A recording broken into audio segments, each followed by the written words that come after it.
Hello दोस्तों, स्वागत है आप सभी का। IBPS RRB PO pre exam कुछ दिनों में आपका होने जा रहा है, तो उसी के लिए गुड अटैम्प्ट क्या होना चाहिए और इतना अटैम्प्ट तो आपको करना ही चाहिए, क्योंकि अगर प्री एग्ज़ाम ही क्लियर नहीं होगा तो आगे इंटरव्यू और मेंस एग्ज़ाम तक कैसे जा पाइएगा।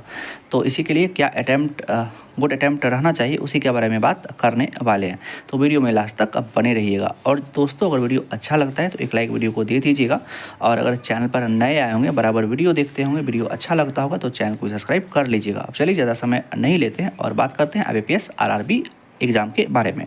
वैसे गुड अटैम्प्ट को बताने से पहले एक बात क्लियर करते हैं कि बहुत ये बताया जाता है कि ये प्री डिसाइड नहीं होना चाहिए। तो ये सही भी बात है कि प्री डिसाइड नहीं होना चाहिए, लेकिन आपको कम से कम तो एक होता है कि प्री में कोई रिस्क नहीं लेना है। तो इतना अटैम्प्ट तो करना ही चाहिए मेरे अनुसार से, कि आपको एग्ज़ाम क्लियर हो जाए, कोई भी दिक्कत नहीं हो, चाहे आप किसी भी स्टेट से हो।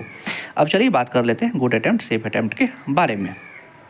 सबसे पहले आपको इस बार जो पैटर्न है वो चेंज हो चुका है, सेक्शनल टाइमिंग आ गया है, इसीलिए आपको इस चीज़ को भी ध्यान में रखना होगा कि जितना आप पहले अटैम्प्ट कर पा रहे थे, अगर उससे कुछ कम भी रहता है तो वहाँ एग्ज़ाम में परेशान नहीं होइएगा अब कि आखिर मेरे साथ क्या हो रहा है, क्योंकि आपको उस समय पता नहीं चल रहा होगा कि आखिर सभी के साथ क्या हो रहा होगा। तो सभी के साथ वही हो रहा होगा जो आपके साथ हो रहा होगा, कि थोड़ा अटैम्प्ट में लगेगा कि मेरा टाइम जल्दी, क्योंकि 2 सेक्शन 25 मिनट और 20 मिनट का समय आपको मिलने वाला है। तो जैसे ही 25 मिनट में, अब अगर मिनिमम अटैम्प्ट का बात करते हैं कि एग्ज़ाम निकालने के लिए आपको कम से कम कितना अटैम्प्ट करना चाहिए, तो सबसे पहले टाइम वाइज देखते हैं कि अगर रीजनिंग में आपको 25 मिनट का समय मिल रहा है और क्वांट में 20 मिनट का समय मिल रहा है, पहले आपका रीजनिंग खोल करके आएगा। किसी भी शिफ्ट में आपका पेपर हो तो पहले रीजनिंग ही खोल करके आएगा। और अगर रीजनिंग खोल करके पहले आएगा, समय मिल रहा है आपको 25 मिनट, उसमें मिसलेनियस भी रहेगा, पजल भी रहेगा, सभी कुछ का मिला जुला पेपर रहेगा, क्योंकि और लेवल जो रहेगा वो ज़्यादा हार्ड नहीं रहेगा, क्योंकि ये IBPS RRB का प्री है। और इसका जो मेंस होता है उसका भी लेवल ज़्यादा नहीं रहता है, तो इसका प्री का लेवल ही भी ज़्यादा नहीं रहता है। तो जो एक मीडियम लेवल का पेपर आता है वही आपको देखने के लिए मिलेगा। तो 25 मिनट का समय मिल रहा है और उसमें आपको 40 क्वेश्चन करना है। माइंड में पहले ये कभी नहीं रखिएगा कि हमको पूरा में पूरा अटैम्प्ट कर ही देना है, आपसे जितना हो सकता है उतना कीजिएगा।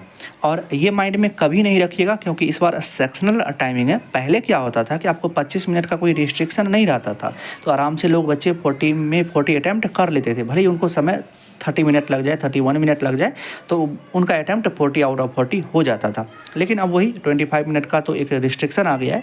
तो ये माइंड में कभी नहीं रखिएगा कि हमको 40 में 40 अटैम्प्ट करना ही है, लेकिन एक मिनिमम जो हम टारगेट हमें जो लगता है कि इतना तो करना ही चाहिए, तो वो है 30 क्वेश्चन। लगभग 30 क्वेश्चन अगर हो जाता है, अगर पॉसिबल हो जाता है, हम 10 क्वेश्चन छोड़ करके ही बात कर रहे हैं, अगर 40 क्वेश्चन हो जाता है, 40 में 30 क्वेश्चन हो जाता है 25 मिनट में, ये एक डुएबल है। कि अगर प्रैक्टिस है और मॉक में प्रैक्टिस आप लोगों को अभी चल भी रहा होगा, तो इतना देखते होंगे कि आपको हर एक मॉक में इतना क्वेश्चन लगा ही लेते होंगे, लगभग 30। और किसी मॉक में अगर एग्ज़ाम लेवल इजी रहता होगा तो 30 प्लस भी हो जाता होगा, 30 प्लस भी हो जाता होगा, 35 भी हो जाता होगा।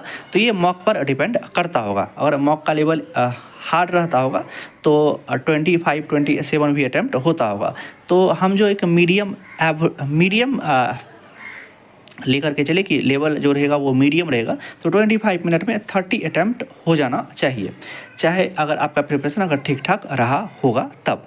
अब बात करते हैं कि अगर 30 यहाँ से निकालते हैं और आगे 20 मिनट में 20 मिनट का जो टाइमर आएगा वो क्वांट का आएगा।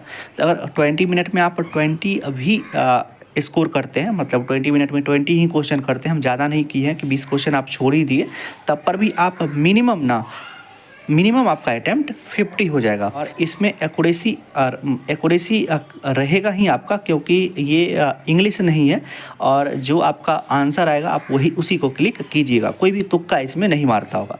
भले 1-2 क्वेश्चन अगर बाय मिस्टेक किसी से टिक हो जाए तो वो तो अलग बात है, लेकिन ज़्यादा इसमें सब एक्यूरेसी तो मेंटेन रहता ही होगा सबका। तो यहाँ से आप 50 क्वेश्चन निकाल लेते हैं। और अगर कट ऑफ का रेंज देखिएगा प्रीवियस ईयर इस ईयर, तो लगभग वही 50 टू 60 के रेंज में देखने के लिए मिला हुआ है। और वहाँ पे अगर इतना क्वेश्चन अगर कम से कम कीजिएगा तो इतना क्वेश्चन हो जाएगा। और अगर पेपर का लेवल थोड़ा सा भी अगर आपको थोड़ा सा भी कम देखने के लिए मिलता है तो आराम से अटैम्प्ट 55 टू 60 पहुँच जाएगा। और मिनिमम तो कम से कम इतना तो करना ही चाहिए। तो और क्योंकि 50 अटैम्प्ट भी अच्छा अटैम्प्ट होता है IBPS RRB में, क्योंकि बहुत सारे स्टेट का कट ऑफ भी इसी लेवल में आपको इसी के रेंज में आपको देखने के लिए मिलता है। और अगर इस बार का कट ऑफ का बात करें, सभी स्टेट का बात करें, तो सभी स्टेट में अच्छी खासी वैकेंसी है। आपको कट ऑफ में निश्चित ही गिरावट देखने के लिए मिलेगा। और साथ ही साथ सेक्शनल टाइमिंग आ गया है तो इसका भी इफेक्ट आपको कट ऑफ पर देखने के लिए मिलेगा ही मिलेगा। तो कुछ भी ज़्यादा टारगेट नहीं रखना है कि हमें इतना अटैम्प्ट कर ही देना है, वहाँ पे परेशान नहीं होना है, पैनिक नहीं होना है। और जो भी होना है, जो भी करिएगा अपना बेस्ट दे करके आइएगा, एग्जाम क्लियर हो ही जाएगा। तो चलिए दोस्तों, वीडियो को यहीं तक रहने देते हैं, मिलते हैं इसी तरह की किसी एक दूसरे वीडियो में। तब तक आप अपना ध्यान रखिए। Love you, bye bye.